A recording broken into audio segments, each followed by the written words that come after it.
Amelia 28,000 feet की ऊंचाई पर जमने वाली है। उसके बचने का एक ही रास्ता गर्म हवा के गुब्बारे की छत पर चढ़ना, कृत्रिम अपस्फीति करना है, तभी गुब्बारा सुरक्षित उतर सकता है। अमेलिया ने छत पर चढ़ने के लिए अपनी पूरी ताकत लगा दी। शरीर जम गया था और सारी चेतना खो चुकी थी। उसने अपनी ताकत का इस्तेमाल नहीं कर पा रही है। वो तुरंत बेहोश हो गई। 2 घंटे पहले उस दिन अमेलिया एक चरम मिशन को पूरा करने के लिए एक गर्म हवा के गुब्बारे पर बैठी थी। जाने से पहले अमेलिया ने एक छोटी सी चाल खेलने का संकल्प लिया। अमेलिया ने जानबूझकर खेली चाल, क्योंकि उसके लिए फंडिंग पाने का यही एकमात्र तरीका था। उसके बगल में वैज्ञानिक जेम्स न तो उसकी आंखों को भा रहा था और न ही उसकी जगह ले रहा था, इसलिए उसने उसे वो करने दिया जो वह चाहती थी। बहुत जल्दी गुब्बारा 5,400 फीट की ऊंचाई तक पहुंच गया। एक काला बादल आ रहा था। जेम्स नंबर रिकॉर्ड करने में व्यस्त था, लेकिन तुरंत घने काले बादल में कुछ दिखाई नहीं दिया। चारों ओर बिजली चमकी और तेज बारिश होने लगी। उड़ान के वर्षों के अनुभव ने अमेलिया को बताया, यदि आप बादलों से बचना चाहते हैं तो आपको ऊंची उड़ान भरनी होगी। अचानक एक तूफान आया। गर्म हवा का गुब्बारा हिल गया। हवा से कभी भी फट सकता है। बदकिस्मत जेम्स को गलती से गिर गया था। वह भी घायल हो गई। अमेलिया और भी बदकिस्मत थी। उसे यात्री टोकरी से बाहर लटका दिया गया। जेम्स ने अमेलिया को अपनी पूरी ताकत से वापस खींच लिया, पर ये बात अभी खत्म नहीं हुई थी। एक बड़ा तूफान आया। वे केवल टोकरी को पकड़ सकते थे। तूफान का सामना करना मुश्किल था। बादलों के ऊपर सूरज तुरंत चमक उठा। 17,000 फीट पर सब कुछ रुक सा गया था। क्या आप सोच सकते हैं कि तितली इतनी ऊंची उड़ान भर सकती है?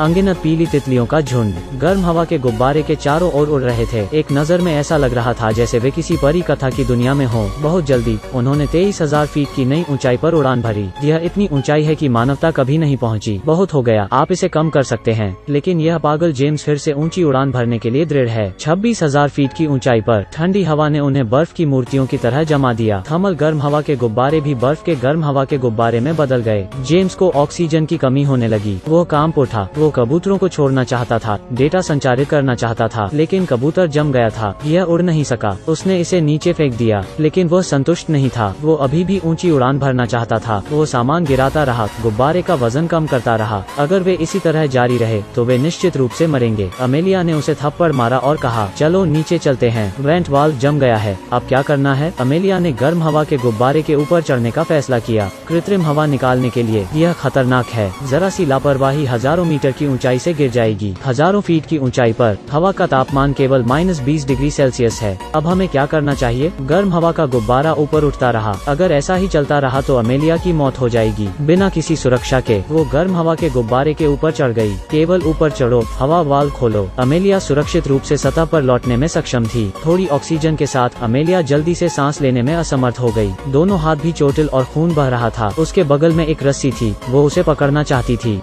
पता नहीं कब से उल्टा लटका रही है। दोनों व्यक्तियों के पास कोई ताकत नहीं बची थी। ठंड और थकान के कारण अमेलिया बेहोश हो गई। वो दृश्य याद आ रहा है जब उसका पति उसे बचाने के लिए नीचे कूद गया। वह होश में आई। उसने फिर कोशिश की। अंत में वो रस्सी को पकड़ने में कामयाब रही। उसने इसे अपनी कमर के चारों ओर बांध लिया। वो ऊपर चढ़ती रही। अंत में अमेलिया हॉट एयर बैलून के शीर्ष पर चढ़ने में सफल रही। उसने अपनी कोहनी से एयर वॉल को मारने की कोशिश की, लेकिन यह बेकार है। यह पहले से ही जमी हुई है। वो खड़ी हुई। हजारों फीट की ऊंचाई पर एक गर्म हवा के गुब्बारे के ऊपर खड़े होकर वो जोर से धक्का देती है। हवा निकल गई। चेहरे पर चाकू की तरह। वायु वाल्व को फिर से जमने से रोकने के लिए उसने अपने जूते से वाल्व का मुंह बंद कर दिया। फिर चाकू से जूता काटकर पैर बाहर निकाला। जो जोश हमेशा तनाव में रहता था वो आखिरकार छूट ही गया। अमेलिया गर्म हवा के गुब्बारे के ऊपर बेहोश हो गई। गुब्बारा धीरे धीरे नीचे उतरने लगा, लेकिन ठीक उसी वक्त अमेलिया बेहोश हो गई थी। वो भी गुब्बारे की वक्रता के अनुसार धीरे धीरे नीचे खिसक रही थी।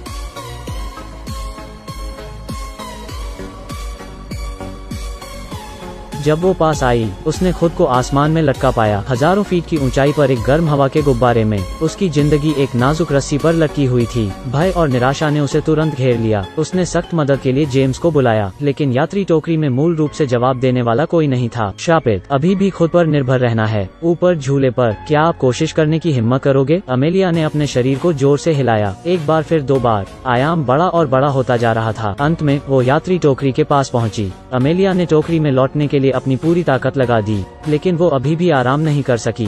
उसने जेम्स को जगाने की कोशिश की और उससे कहा कि वे सुरक्षित हैं। गर्म हवा का गुब्बारा उतर रहा था। क्या वे उस समय वाकई सुरक्षित थे? आसमान में बर्फ गिरी। यह सपना जैसा था, लेकिन यह जीवन के लिए खतरा भी था। बर्फ के टुकड़े नहीं गिर रहे थे, वे चारों ओर थे। इसका मतलब था कि गर्म हवा का गुब्बारा बहुत तेजी से नीचे उतर रहा था। बर्फ गिरने की गति के समान ही इसकी गति बनी रही। इस गति से वे जल्दी से अपनी जान गंवा देंगे। तत्काल वजन घटाना जरूरी था। सैंडबैग फेंक दो, बॉक्स को फेंक दो। नहीं, कमीज को भी फेंक देना चाहिए। लेकिन गुब्बारा अभी भी बहुत तेजी से नीचे उतर रहा था। खतरे के क्षण में जेम्स ने एक उपाय सोचा। यात्री, टोकरी फेंक दो। टोकरी सबसे भारी है। वो रस्सी को तोड़ते हुए तेजी से छल्ले पर चढ़ गया। हर बार जब तार काटा जाता है तो गुब्बारा थोड़ा झुकता गया। वे शीर्ष पर लटक गए जैसे कि वे गिरने वाले थे। अंत में यात्री टोकरी भी गिर गई, लेकिन यह काफी नहीं था। गिरने की गति अभी भी बहुत तेज थी। गर्म हवा के गुब्बारे की गैस खत्म होने वाली थी। अगर ऐसे ही चलता रहा तो आप जमीन पर गिर पड़ेंगे। वजन कम करने के लिए अमेलिया ने कूदने का फैसला किया, उसके पति की तरह जिसने उसे पहले बचाया था। इस तरह कम से कम एक व्यक्ति अभी भी जीवित होगा। लेकिन जेम्स ने उसे रोकने की कोशिश की।